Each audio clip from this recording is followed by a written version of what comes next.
मैं भी एक शाम चुरा लूं अगर बुरा न लगे, तेरे शहर का ये मौसम बड़ा सुहाना लगे। वाह भैया वाह, प्रशांत भैया क्या गाना गाते हैं। ये समोसे खाइए, मासा लीजिए गरम गरम। आइए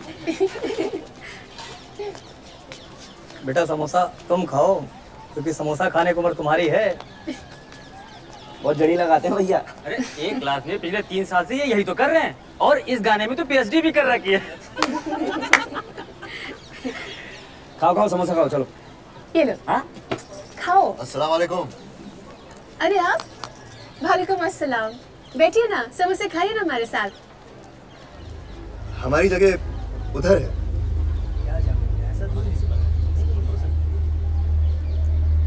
आप भी कभी अपने लोगों के साथ बैठा कीजिए। अपने? अपनी कौन?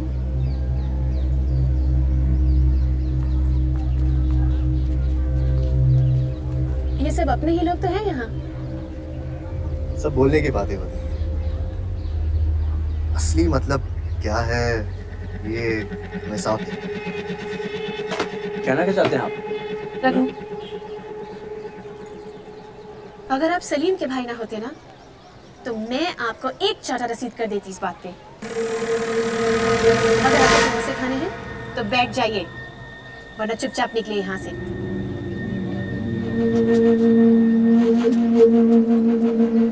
क्या है?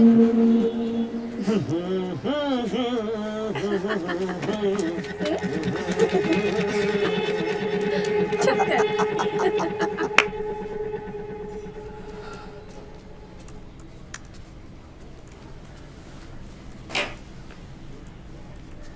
ये भी देखना रह गया था भाईजान।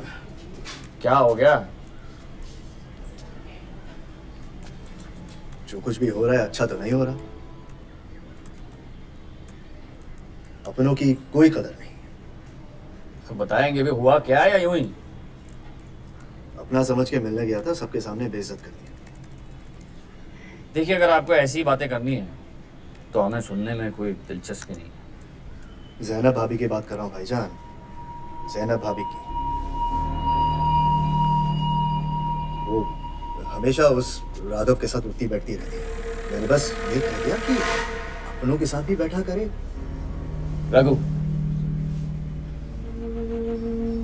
रघु चौधरी साहब की बेटी है और ज़ैनब के बचपन के दोस्त। वो तो अपनों के साथ ही बैठी थी। हम तो कहते हैं कि आपको भी उन्हीं लोगों के साथ उठना बैठना चाहिए। अपनों से मेरा मतलब अपने कौम के लोगों के साथ था भाईजान, यही कह दिया मैंने उन्हें। उन्होंने आपको थप्पड़ नहीं मारा, हम होते तो यही करते। क्या हुआ? किस बात पे बहस हो रही? कुछ नहीं अब्बू। क्या हुआ मुस्तकीम? अब्बू मुस्तकीम कॉलेज जाते तो पढ़ने के लिए हैं, लेकिन वहां लोगों के साथ कुछ ज्यादा मजहबी हो रहे हैं।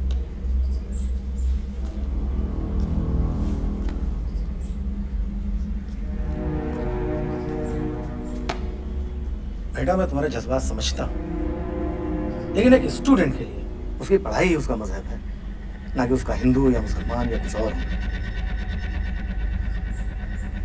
ये सब कहने सुनने वाली बातें होती है चचा जान, अफसोस है मगर सच तो यही है। और भाईजान बात इस घर के इज्जत की थी, इसीलिए मैं अपने आप को रोक नहीं सका। इस घर को भी अपना ही घर समझता हूँ।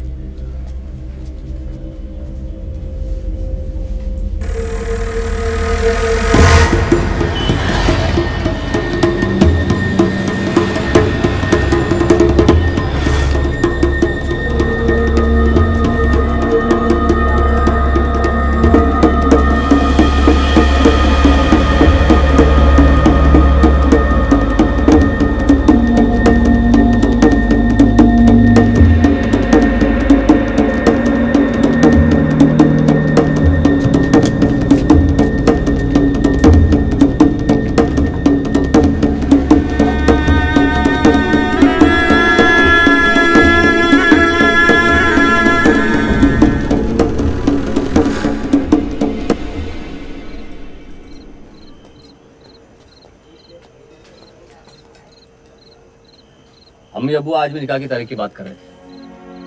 हमने कह दिया पहले आपके इम्तिहान तो खत्म हो जाए। क्यों?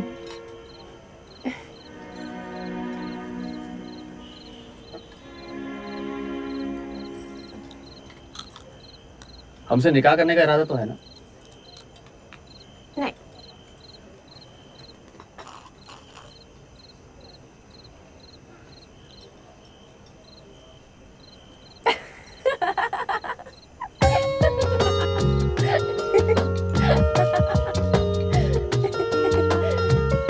सच पूछिए तो मजाक में भी आपसे जुदा होने का ख्याल हम बर्दाश्त नहीं कर पाते।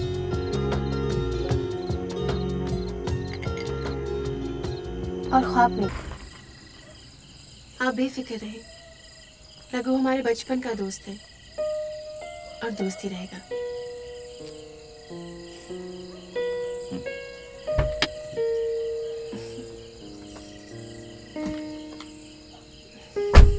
खुदा हाफिज।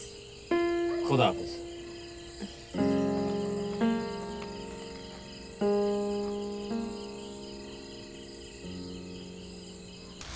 अरे राम बाबू, तुम समझ नहीं रहे हो, सारे वोट मैनेज करने हैं। मैनेजमेंट नहीं समझते हो क्या? रखो फोन। हाँ वो मामा काहे बौखला रहे हो? पूरी कॉन्स्टिट्यूएंसी घूम कर आ रहे हैं हम। फिर क्या हुआ? इस बार अपनी हवा नहीं है भाई। अपनी हवा ठीक है। हम तो इस पतंग की तरह हैं, इधर की हवा होती है उधर को उड़ लेते हैं। आसमान में तो बहुत सारे पतंग दिख रहे हैं ओम बाबू।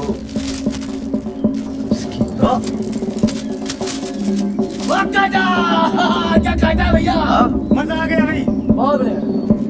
आसमान में पतंग वो राज करती है जैसे फिट लेना और काटना।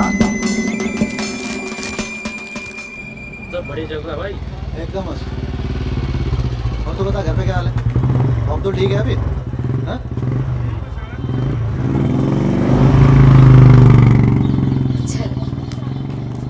आदमी एक और लड़कियां दो दो। भाई ये तो बहुत नाइंसाफी है। कटरीना कैफ लग रही है भाई। साले दूसरे वाली करीना लग रही है। ज़ैनब, तुझे दुपट्टा लेना है ना? चल। अरे दुपट्टा हम दिलवा देते हैं, आप हमें कुछ और दिलवा देना। तुम्हारे घर में माँ बहन नहीं है क्या? बाहर गई है, चले क्या? हाथ छोड़ो मेरा। छोड़ो। हाथ छोड़। कह रहे हैं हाथ छोड़। नहीं छोड़ूंगा।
जान से मार देंगे ज़ैनब को।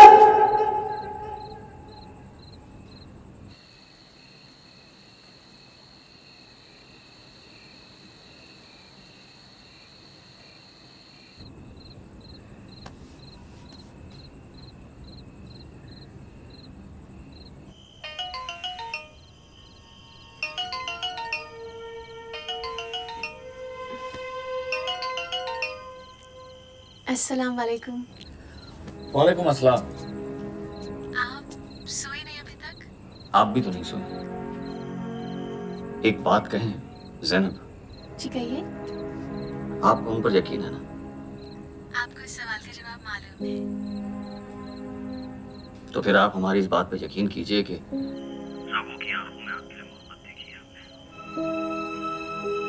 सलीम, आप ये क्या? आप कुछ मत बोलिए। आप जो कहेंगी हम मान लेंगे, पर अभी आप हमारी बात मान लीजिए। जो पागलपन हमने रघु की आंखों में देखा है, कहीं ऐसा ना हो कि वो हम में आ जाए। बेहतर होगा कि आप उनसे ना मिलें। ख्याल रखिएगा। खुदा हाफिज।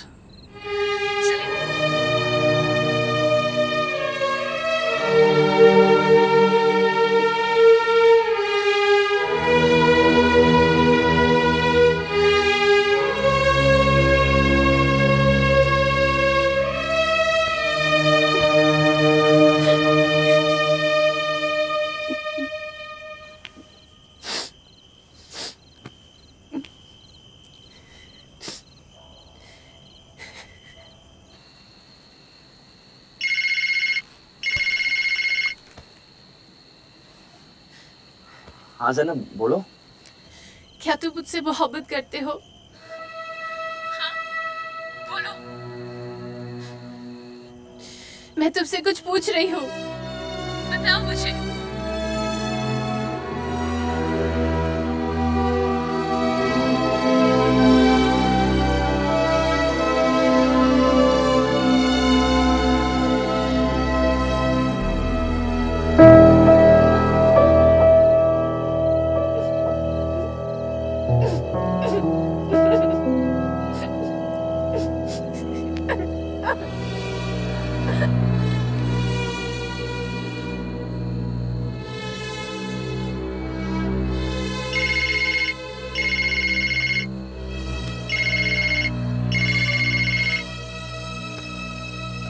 हेलो, रघु।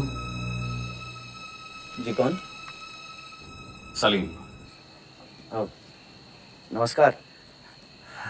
आप इतनी रात को? क्या करें, आपने हमारी रातों की नींद जोड़ा रखी है।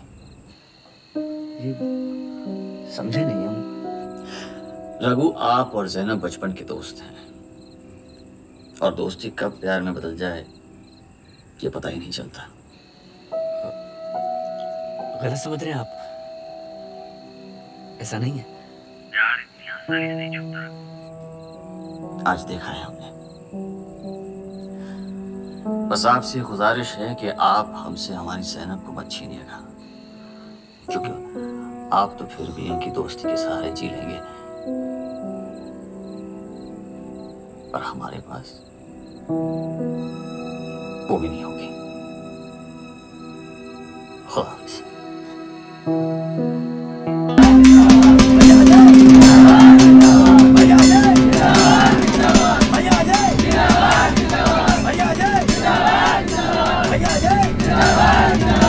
माता की कितनी कृपा है। यहीं पे दर्शन दिए थे, अब यहीं से हाईवे निकल रहा है। इतिहास गवाह है कि सड़क के होने से समाज का कितना विकास हुआ है। हर इंसान के लिए, और खासकर हम किसानों के लिए, ये धरती उसकी मां होती है। सड़क का निर्माण होगा तो हमारे क्षेत्र के लोगों को रोजगार मिलेगा। हम इतने गए गुजरे नहीं हैं कि चांदी के चंद टुकड़ों की खातिर अपनी मां को इन सौदागरों के हाथों में बेच दे। ये राजनेता आते हैं और मुआवजे का लालच देकर हमसे हमारी जमीन को छीन के ले जाए। घर घर में चूल्हा जलेगा, बच्चों को अच्छी शिक्षा मिलेगी, उद्योग का विकास होगा, हमारे किसान भाइयों का विकास होगा। हमें विकास चाहिए, लेकिन विकास के नाम पर विनाश मुझे कतई मंजूर नहीं। कल तक जो किसान उस जमीन का मालिक था, आज उसी किसान को उस जमीन के ऊपर बने हुए कारखाने का मजदूर बना दिया जाता है, तो ये किसान का विकास नहीं, उसका विनाश। कुछ लोग इस बात को समझ नहीं पा रहे हैं।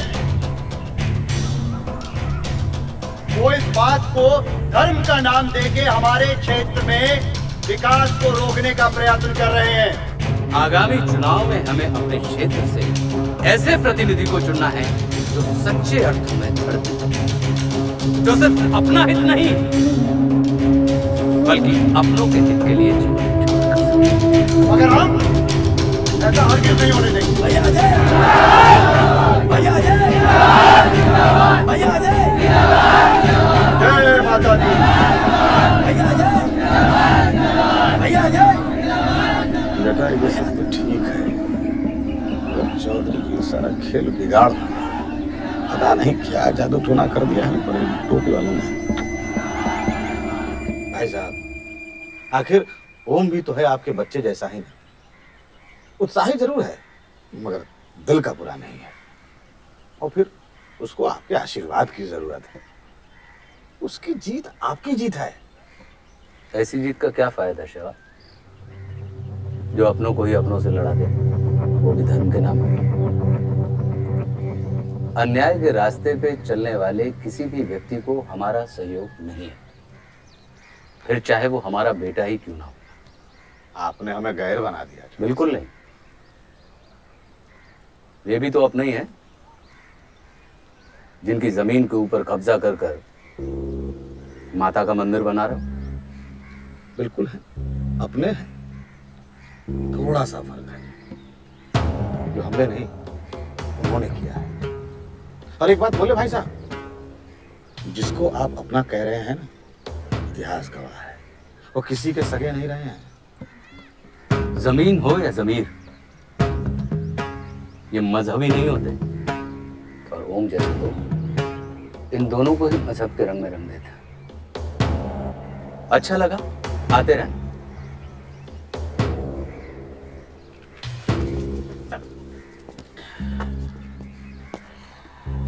बड़ी उम्मीदें हैं चौधरी साहब, ख्याल रखिएगा। किसानों की भीड़ बहुत ही तेजी से हाईवे की तरफ बढ़ रही है। जैसा कि आप देख पा रहे हैं, किसानों की काफी होती जा रही है, क्योंकि अधिकारियों को लेकर किसानों के साथ क्या आक्रोश है। इस आक्रोश के कारण उन्होंने हाईवे तक का जाम कर दिया।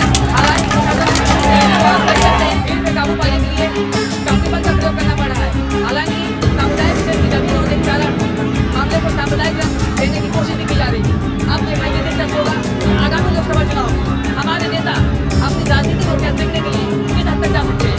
कैमरामैन मोहित पांडे के साथ मैं नीरज श्रीवास्तव, हंसकर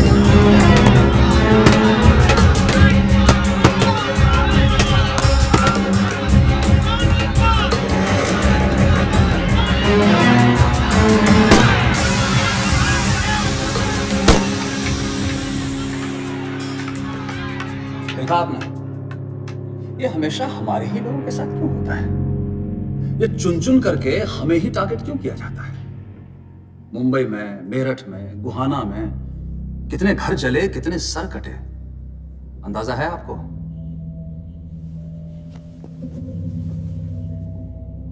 बात अगर सिर्फ आवाम की होती तो शायद चुप रहते हम, लेकिन अब नहीं, बात हमारे कौम की है।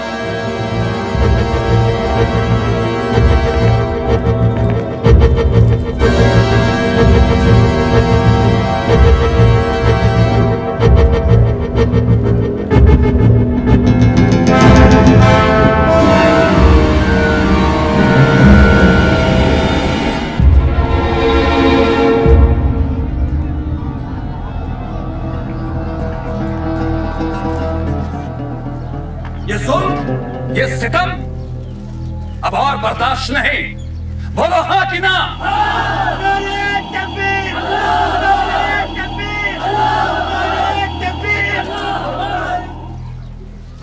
कल एक खबर आई थी कि कैराना में एक गाय के कटने से दंगे भड़क गए।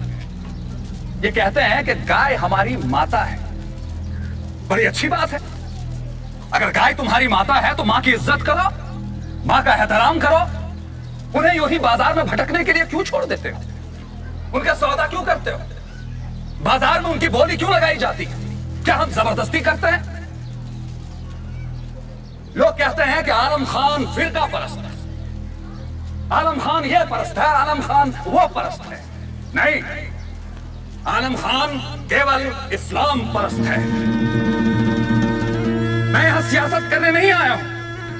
मैं सरकार में रहूं या ना रहूं, अगर हमारे लोगों पर जुल्म होगा तो मैं चुप नहीं रहूंगा। हमसे कहते हो कि हिंदुस्तान छोड़कर चले जाओ, हम इतनी आसानी से हिंदुस्तान छोड़कर जाने वालों में से नहीं हैं। और खुदा की कसम, अगर 25 करोड़ मुसलमानों को 15 मिनट का मोहलत दे दी जाए तो हम 100 करोड़ पर भारी पड़ेंगे, क्योंकि हम नामर्दों की कौम नहीं है। बोलो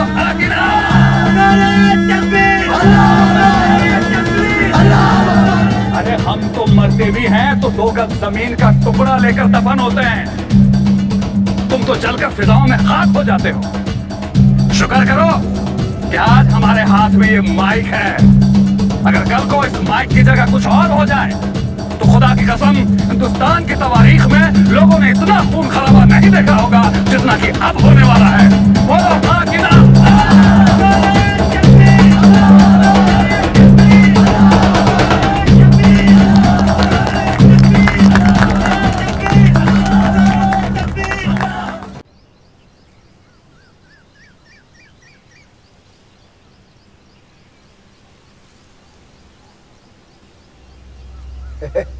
अच्छा है? अच्छा है, अच्छा है। क्या हुआ? बवासीर की समस्या और बढ़ गई है क्या? अब अगर शरीर का दर्द मिट गया हो तो ये भी पढ़ लो क्या लिखा हुआ है, समझे?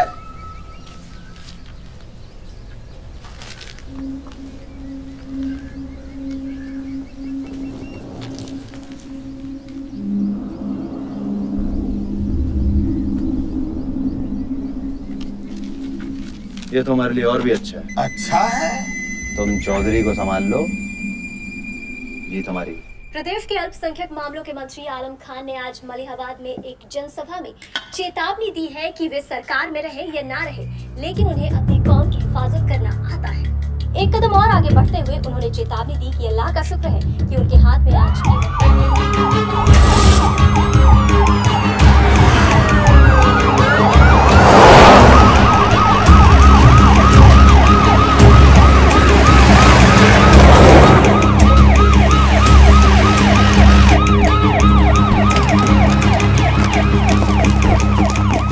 कानून व्यवस्था हमारे लिए टॉप प्रायोरिटी है।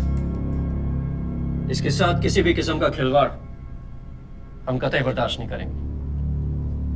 कोई भी हो, किसी भी पार्टी का हो या किसी भी पद पर हो, अगर दोषी पाया जाता है उसके साथ सख्त कार्रवाई की जाए। और आप सब, मेरा मतलब सब, किसी भी दबाव में ना आए। हम हैं आपके साथ। हमारे एंड से जो भी चाहिए बेहिचक कहिए। और खाना साहब, मलिहाबाद की स्थिति गंभीर है। हम चाहते हैं कि आप अपना सबसे काबिल अफसर तुरंत वहां भेजिए।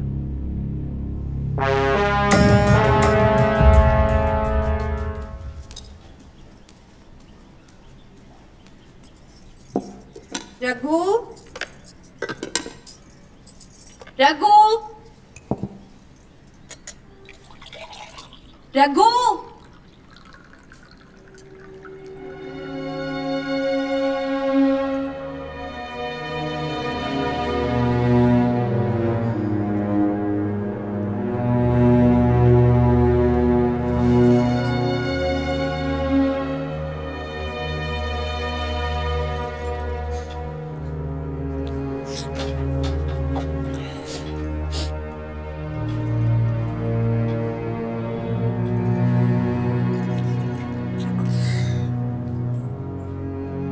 क्यों सता रहा है अपने आप को? पता है ना, निकाह तय हो चुका है उसका।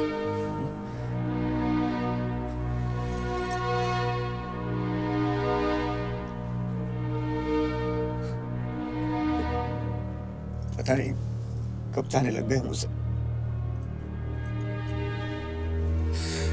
लेकिन हम गलत नहीं है, कोई गलती नहीं की। जानते हैं हम, पूरा भरोसा है हमको तुम पर। अब चलो कुछ खा लो और कॉलेज जाओ।